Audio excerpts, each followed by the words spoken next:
Hello, कैसे हो आप सब। तो आज हम लोग डिस्कस करेंगे टाइम पीरियड ऑफ फ्रीक्वेंसी के बारे में। बिना टाइम वेस्ट किए कॉपी पेन निकाल लो और अच्छे से बेहतरीन तरीके से पढ़ रहे हैं और अच्छे से हम लोग पढ़ेंगे। समझ में आ रहा है? डिसाइड करो अपने आप को, क्या अच्छे से पढ़ोगे कि नहीं। अच्छे से पढ़ना है, एक अच्छे इंस्टीट्यूट में जाना है, एक अच्छे से आईआईटीज के अंदर जाना है, एक अच्छे से एम्स के अंदर जाना है या मेडिकल कॉलेज के अंदर जाना है और वहां रौला मचाना है अपना। ठीक, स्टार्ट करते हैं फ्रीक्वेंसी और टाइम पीरियड। फ्रीक्वेंसी होता क्या है, और आज से नहीं, आप लोग हमेशा से जानते होंगे फ्रीक्वेंसी के बारे में। फ्रीक्वेंसी होता है अपन लोगों के पास, आज फ्रीक्वेंसी का फील आएगा तुम्हें। फ्रीक्वेंसी होता है अपन लोगों के पास number of revolution per second, number of revolution per second. इसका मतलब एक सेकेंड के अंदर कितना रिवॉल्व हो रहा है, मतलब रिवोल्यूशन कितना हो रहा है। मतलब एक चक्कर का मतलब एक रिवोल्यूशन, दो चक्कर का मतलब दो रिवोल्यूशन, तीन चक्कर का मतलब तीन रिवोल्यूशन, चार चक्कर का मतलब चार रिवोल्यूशन। अगर एक सेकेंड के अंदर अगर मान लो कोई पार्टिकल चार रिवोल्यूशन करता है तो फ्रीक्वेंसी कितनी हो जाएगी? चार। एक सेकेंड के अंदर अगर हमारे पास छह रिवोल्यूशन करता है तो फ्रीक्वेंसी कितनी हो जाएगी? छह। एक सेकेंड का अगर 10 करता है तो फ्रीक्वेंसी कितनी हो जाएगी? 10। याद है? क्लियर? अब मैं बोल रहा हूं यहाँ पे, ये बताओ एक सेकेंड के अंदर अगर एक रिवोल्यूशन करता है, एक सेकेंड के अंदर अगर एक रिवोल्यूशन करेगा तो ये बताओ उसकी फ्रीक्वेंसी कितनी हो जाएगी? उसकी फ्रीक्वेंसी हो जाएगी 1। ये बताओ अगर एक सेकेंड के अंदर अगर दो रिवोल्यूशन करता है तो ये बताओ उसकी फ्रीक्वेंसी कितनी हो जाएगी? 2। अगर मैं बोला एक सेकेंड के अंदर अगर ये हमारे पास 3 रिवोल्यूशन करता है तो ये बताओ इसकी फ्रीक्वेंसी कितनी हो जाएगी? 3। अगर ऐसा ही मैं बोला एक सेकेंड के अंदर अगर मान लो f रिवोल्यूशन करता है ये बताओ उसकी फ्रीक्वेंसी कितनी हो जाएगी? f हो जाने वाली। अब बोलोगे ये मतलब बताने क्या दिक्कत है? भाई साहब सुनो, हमें रिलेशन चाहिए ओमेगा और एफ के अंदर। मतलब ओमेगा एंगुलर वेलोसिटी और फ्रीक्वेंसी, एंगुलर वेलोसिटी और फ्रीक्वेंसी के बीच का रिलेशन होता है omega is equal to 2 pi F. Omega is equal to 2 pi F होता है। और टाइम पीरियड का फॉर्मूला होता है T is equal to 2 pi by omega. या आप T is equal to 2 pi by omega बोलो या T is equal to 1 by F बोलो, बात बराबर है। बोलोगे ये आया कहां से? देखो यहाँ पे आया कैसे। अब देखो एक रिवोल्यूशन हुआ, मैं यहाँ पे क्या करने वाला हूं, मैं यहाँ पे ये बोलने वाला हूं कि ये बताओ, मैं बोला यहाँ पे एंगल और ये होगा अपन लोगों के पास एंगल और ये होगा यहाँ पे फ्रीक्वेंसी। ये बताओ 2 पाई रिवोल्यूशन किया तो उसको हम लोग बोलने वाले फ्रीक्वेंसी कितनी हो जाएगी? 1 हो जाएगा।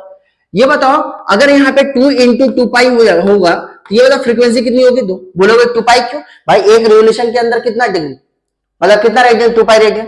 तो ये बताओ अगर 3 हुआ तो ये होगा 3 इंटू 2 पाई, तो ये होगा फ्रीक्वेंसी कितनी हो जाएगी? 3। तो ये बताओ अगर एफ रिवोल्यूशन होगा तो कितना एंगल कवर करेगा? एफ इंटू 2 पाई और इसकी फ्रीक्वेंसी हो जाएगी एफ। तो ये बताओ ये है क्या? यही तो है अपन लोगों के पास थीटा, यही तो है अपन लोगों के पास थीटा। इसका मतलब ये क्या होगा? अपन लोगों के पास थीटा हो जाएगा। तो ये बताओ थीटा की वैल्यू कितनी आ गई? थीटा की वैल्यू आ गई हमारे पास 2 पाई एफ आ गया। थीटा की वैल्यू कितनी आ गई? 2 पाई एफ आ गया। तो फ्रीक्वेंसी को एफ से या एन से डिनोट करते हैं यहाँ पे। ये बताओ एंगुलर वेलोसिटी होती क्या है? एंगुलर वेलोसिटी होगी omega is equal to angle by time, omega is equal to angle by time. ये बताओ टाइम कितना है फ्रीक्वेंसी के लिए? 1 सेकंड। 1 सेकंड में कितना रिवोल्यूशन किया? मैं बोला एफ रिवोल्यूशन किया। एफ रिवोल्यूशन में ये बताओ कितना चक्कर हमारे पास, कितना एंगल कवर किया? 2 पाई एफ। तो ये होगा हमारे पास 2 पाई एफ। ये बताओ ओमेगा की वैल्यू कितनी होगी? ओमेगा की वैल्यू होगी 2 पाई एफ रेडियन पर सेकंड। अरे फील आया कि नहीं? 2 पाई एफ रेडियन पर सेकंड। यहां तक फील आया? मस्त, यहां तक क्लियर हुआ। आगे चलते हैं यहाँ पे टाइम पीरियड के बारे में। टाइम पीरियड होता क्या अपन लोगों के पास? टाइम पीरियड होता क्या? टाइम पीरियड होता है टाइम टेकन टू कंप्लीट। ये होता है अपन लोगों के पास time taken to complete, time taken to complete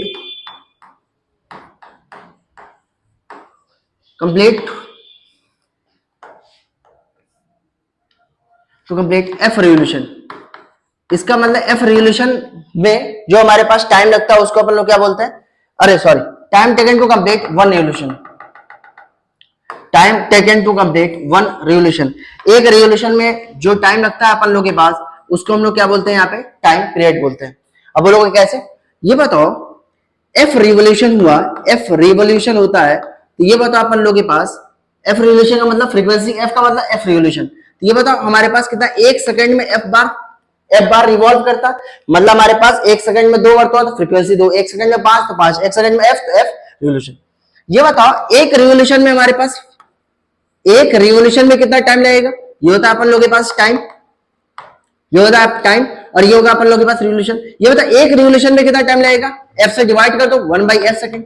ये बताओ एक रिवोल्यूशन में जो टाइम लगता है उसको हम लोग क्या बोलते हैं, टाइम पीरियड बोलते हैं। इसका मतलब ये है क्या, यही तो है अपन लोगों के पास टाइम पीरियड। मतलब टाइम पीरियड का फॉर्मूला आ गया अपन लोगों के पास 1/f, कितना आ गया 1/f। अब ये बताओ ओमेगा और f के बीच का क्या रिलेशन था, एंगुलर वेलोसिटी और फ्रीक्वेंसी का। ये होगा omega is equal to 2πf, तो f की वैल्यू कितनी हो जाएगी यहाँ पे omega by 2π, f is equal to omega by 2π। f की जगह ओमेगा बाय 2π रखो यहाँ पे, तो ये होगा time period t is equal to 1/f की वैल्यू हो जाएगी ओमेगा बाय 2π और इसकी वैल्यू हो जाएगी यहाँ पे 2π बाय ओमेगा। और यहां से आपके पास एक फॉर्मूला निकल के आया और आप ज्यादातर लोग यूज करते हो t is equal to 2π by omega, t is equal to 2π by omega. समझ में आया, बहुत अच्छी बात, नहीं आया उससे बेहतरीन बात कुछ हो ही नहीं सकती, समझ में आ रहा। तो t इज इक्वल टू 2π। अभी तक हम लोग क्या चीज पढ़ लिए, means relation between angular velocity and frequency. तो ओमेगा इज इक्वल टू होगा 2πf। टाइम पीरियड और फ्रीक्वेंसी के बीच का क्या रिलेशन है, t is equal to 1/f। ये बता t और ओमेगा के बीच का क्या रिलेशन है, t is equal to 2π by omega. समझ में आ रहा है, दिल से याद कर लो या समझ लो सारी चीज, तो यहाँ पे काम आने वाला है, ठीक है। अगले नेक्स्ट वीडियो में मिलते हैं अपन लोग कुछ और इंटरेस्टिंग टॉपिक के साथ, तब तक आप पढ़ते रहो, ठीक है।